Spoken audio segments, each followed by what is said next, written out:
Au nom du Père et du Fils et du Saint-Esprit. Amen. Viens, Esprit de sainteté, viens, Esprit de lumière, viens, Esprit de feu, viens nous embraser. Évangile de Jésus-Christ selon saint Marc. En ce temps-là, Hérode avait donné l'ordre d'arrêter Jean le Baptiste et de l'enchaîner dans la prison, à cause d'Hérodiade, la femme de son frère Philippe, que lui-même avait prise pour épouse.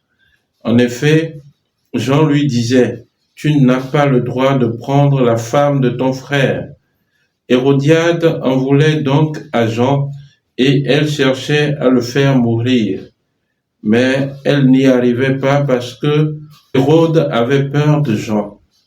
Il savait que c'était un homme juste et saint, et il le protégeait. Quand il l'avait entendu, il était très embarrassé. Cependant, il écoutait avec plaisir. Or, une occasion favorable se présenta quand, le jour de son anniversaire, Hérode fit un dîner pour ses dignitaires, pour les chefs de l'armée et pour les notables de la Galilée. La fille d'Hérodiade fit son entrée et dansa. Elle plut à Hérode et à ses convives.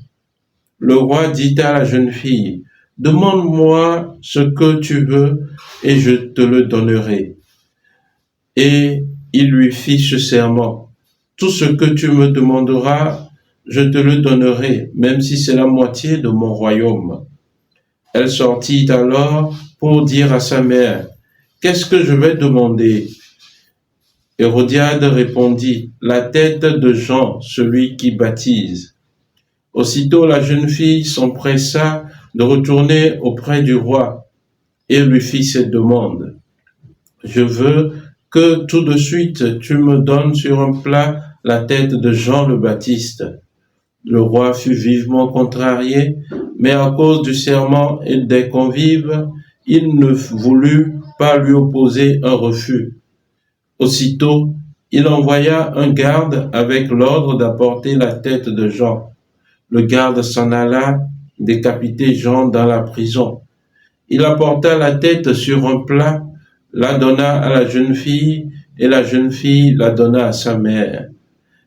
Ayant appris cela, les disciples de Jean vinrent prendre son corps et le déposèrent dans un tombeau.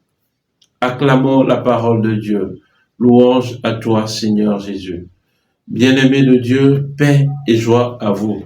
En ce jour, dans l'Église universelle, nous célébrons la mémoire du martyre de Saint Jean-Baptiste.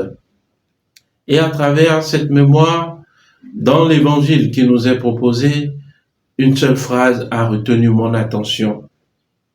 Quand il l'avait entendu, il était très embarrassé. Cependant, il l'écoutait avec plaisir. Hérode aimait écouter Jean le Baptiste. Ses paroles brûlaient son cœur, tourmentaient son cœur, mais il aimait l'écouter. Bien-aimé de Dieu, Jean-Baptiste a été fidèle dans la prédication, dans le témoignage de la vérité de sa vie et dans sa mort. Bien-aimé de Dieu, à travers cette mémoire que nous célébrons aujourd'hui, le Seigneur veut nous consacrer dans sa vérité.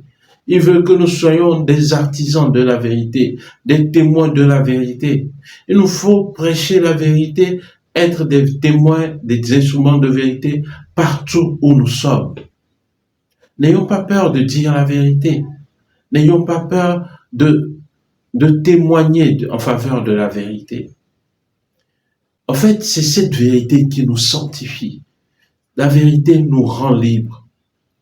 Cet adage qui dit « toute vérité n'est pas bonne à dire » n'est pas vrai.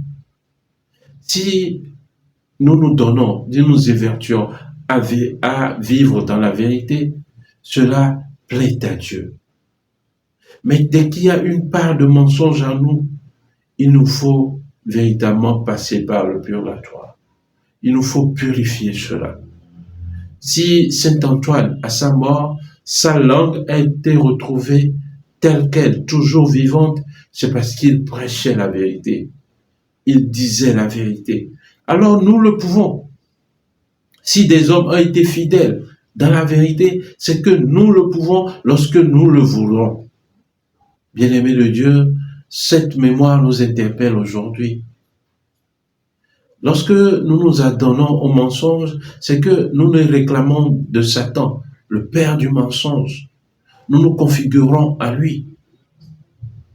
Or, nous sommes de Jésus-Christ. Et Jésus-Christ, il est le chemin, la vérité et la vie. Il nous faut prendre ce chemin de vérité pour vivre véritablement. Sans ce chemin de vérité, la vie de Dieu meurt en nous. Et c'est ce qui est arrivé à Adam et Ève dans le jardin d'Éden. Quand Dieu leur a dit, si vous mangez de ce fruit, vous mourrez. Et Adam est resté en vie jusqu'à 350 ans. Ce qui est mort en lui, c'est la vie de Dieu. Ce n'est pas la vie du corps. Alors lorsque nous péchons, c'est la vie de Dieu qui meurt en nous. Bien-aimés de Dieu, ressaisissons-nous. Qu'est-ce que nous enseignons aux générations qui suivent? Qu'est-ce que nous enseignons à nos enfants? Nous devons être de bons bergers partout où nous sommes.